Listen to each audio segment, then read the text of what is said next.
Assalamualaikum and a very good day. Welcome everyone. This is the first lecture for English for Professional Communication class. Today, we are going to cover the introduction to professional communication topic. So, as an introduction, when do you hear the word professional, who or what comes to your mind? Do a suit and a tie equate to professional excellence, or is it something more? What do you think? According to Yaman 2003, professional or workplace communication is different from other types of communication because of several important factors. First, the workplace is not a game or joke but a serious environment. At the workplace, employees are expected to behave professionally, speak respectfully, and focus on tasks. Workplace communication often involves responsibilities, deadlines, and organizational goals. That is why messages must be clear, appropriate, and purposeful. Besides, time is money, and time has a cost. In business environments, time is directly related to productivity and profit. When communication is unclear or inefficient, it can waste time and lead to financial loss. Effective communication helps organizations save time and operate more productively. Other than that, time is limited due to projects and working hours. Employees usually work within fixed schedules and project deadlines. Because of these limitations, communication needs to be concise and focused. Messages should be structured, direct, and easy to understand. Another important thing to take note is business colleagues are not family members or close friends. Workplace relationships should be professional. Although employees may develop friendly relationships, communication must still maintain professional boundaries. This means we should avoid overly informal language, personal topics, or emotional reactions that may be unacceptable among colleagues. Next, the workplace is a semi diplomatic environment. Communication at work often requires diplomacy. Employees need to express opinions, give feedback, or discuss problems in a polite and respectful way. Even when there are disagreements, we must communicate carefully to maintain good relationships and avoid conflict. Finally, people we meet at work may influence our future careers. This is because professional networks are important for career development. Colleagues, supervisors, clients, or partners may later become references. They can also become collaborators or employers. Therefore, maintaining positive communication and leaving good impressions is essential because professional relationships can continue throughout one's career. So, what is actually professional communication? Professional communication refers to the exchange of information, ideas, or messages in a business or formal setting aimed at achieving specific goals such as collaboration, decision making, or conflict resolution. Here, we can understand that professional communication includes three main criteria: the exchange of message, which is the definition of communication itself, it occurs in business or formal setting, and there must be specific goals at the end of the process. The importance of effective workplace communication. First, it builds professional relationships. Effective communication helps employees develop trust, respect, and positive relationships with colleagues, supervisors, and clients. Strong professional relationships create a supportive and cooperative work environment. It also enhances workplace efficiency. Clear communication helps employees understand tasks, responsibilities, and expectations. When information is shared accurately, work can be completed more quickly and with fewer mistakes. Besides that, effective professional communication ensures clear and effective messaging. Workplace communication ensures that important information, instructions, and feedback are delivered clearly and understood correctly. This helps prevent misunderstandings and confusion among employees. Last but not least, effective professional communication supports career growth. Good communication skills help individuals express ideas confidently, collaborate with others, and build professional networks. These abilities can improve performance and create opportunities for career advancement. So, what are the key aspects of an effective professional communication? It includes clarity and conciseness in expressing thoughts and ideas, active listening to understand and respond appropriately, adaptability to different audiences and contexts, as well as maintaining professionalism, respect, and cultural sensitivity. Forms of professional communication. The process of exchanging information in a professional setting may involve various forms of communication in workplace contexts, including formal communications, informal communications, internal communications, and external communications. Formal communications refers to structured and official communication used within the organization. It usually follows a professional format and may be documented for reference. Examples include reports, presentations, official emails, proposals, and minutes of meeting.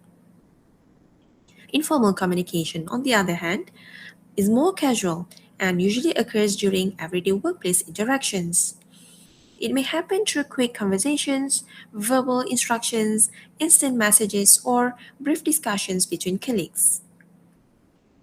Internal communication takes place within the organization. It involves communication between employees, supervisors, teams, and different departments. This type of communication ensures coordination, teamwork, and information sharing so that employees can work together effectively to achieve organizational goals. External communication occurs between the organization and people outside the organization. This includes communication with clients, customers, business partners, suppliers, and stakeholders. Effective external communication helps build trust, maintain professional relationships, and represent the organization positively to the public.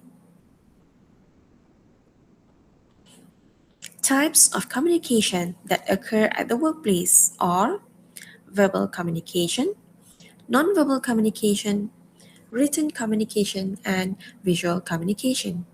So let's take a look at each type one by one. Verbal communication involves the use of spoken words to share information. It commonly occurs in meetings, discussions, presentations, speeches, phone calls, and daily conversations with colleagues or clients. This type of communication allows immediate feedback and clarification. Nonverbal communication refers to messages conveyed without words. It includes body language, facial expressions, gestures, eye contact, posture, and tone of voice. For example, body language like facial expressions, gestures, and eye contact can support or sometimes change the meaning of spoken communication. Let me give you an example of situation when an employee presents an idea during a meeting. If the manager smiles, nods, and maintains eye contact while saying, "That's a good idea," the body language supports the words, showing genuine agreement. While if the manager looks at their phone and speaks in a flat tone while saying, "That's a good idea," the body language and the tone of voice shows disinterest, even though the words sound positive. So this is when the nonverbal communication can change the meaning of spoken communication. Visual communication uses images or visual elements to convey information. Examples include charts, graphs, diagrams, infographics, slides in presentations, as well as photos. Visual communication helps simplify complex information and makes messages easier to understand. Written communication involves sharing information through written text. Examples include emails, reports, memos, proposals, and letters. This type of communication is important because it creates a clear record of information and can be referred to later. Another important skill in professional communication is listening skill.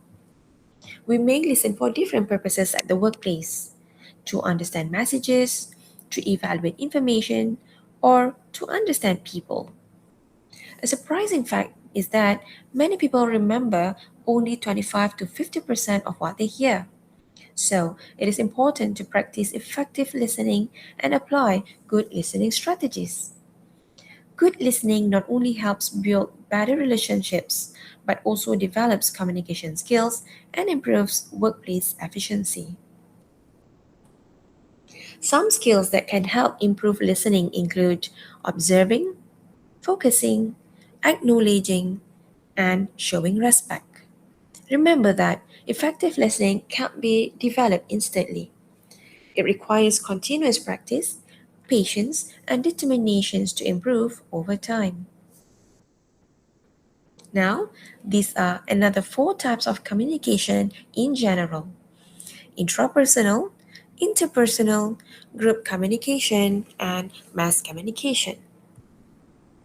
Intrapersonal communication is communication with oneself. For example, self talk, thinking process, and self reflection. Basically, it's the communication between you and yourself. Interpersonal communication is the exchange of information, ideas, or feelings between two or more people, such as face to face conversations, job interviews, or online chats. Group communication occurs when three or more individuals interact to achieve a common goal. There's an exchange of ideas, information, and feedback among the team members. Examples of channel of group communication are meetings, emails, and video conferences. Mass communication is a process of sending a message through a channel to a large group of anonymous and mixed people. A simple example for this type of communication is when a company uses TV broadcasts, radio programs, and social media campaigns to promote a new product. This is what we call as mass communication. Communication breakdown may occur in many situations when there is a gap in cultural differences, attitude and lack of motivation among the members, poor listening skills, inappropriate communication tools, written communication quality, and oversharing. We will touch on this later next week. In fostering professional communication, there are a few things we can do. First, organizations should create an environment where employees feel comfortable sharing ideas, opinions, and feedback. Open communication helps identify problems early and improves teamwork and trust among colleagues. Other than that, leaders and managers should demonstrate effective communication through clear instructions, respectful interactions, and active listening. They should lead by example. Besides, organizations can improve communication by providing training programs such as active listening and conflict resolution to help the employees communicate better. Next, establish clear guidelines for communication, for example, meeting etiquette and email policies to ensure meetings are organized and productive, while email policies guide employees to write clearly and produce respectful messages. Technology that supports collaboration tools should be optimized as these tools help teams collaborate easily, especially when working remotely or across different locations. Last but not least, since workplaces often include people from different cultural backgrounds, cultural differences should be understood and respected to prevent misunderstandings. So, some key takeaways for this topic that you may take are: professional communication is the foundation of your career success. Without it, even the best technical skills can go unnoticed. Number two, effective verbal, non-verbal, written, and listening skills matter. To be a better communicator, you must master all these four modes. Number three, workplace communication must be clear, ethical, and professional. And the last one, communication is not a one and done skill. Continuous improvement in communication leads to better relationships and career growth. That's all for today. Thank you for listening. See you next time. Bye bye.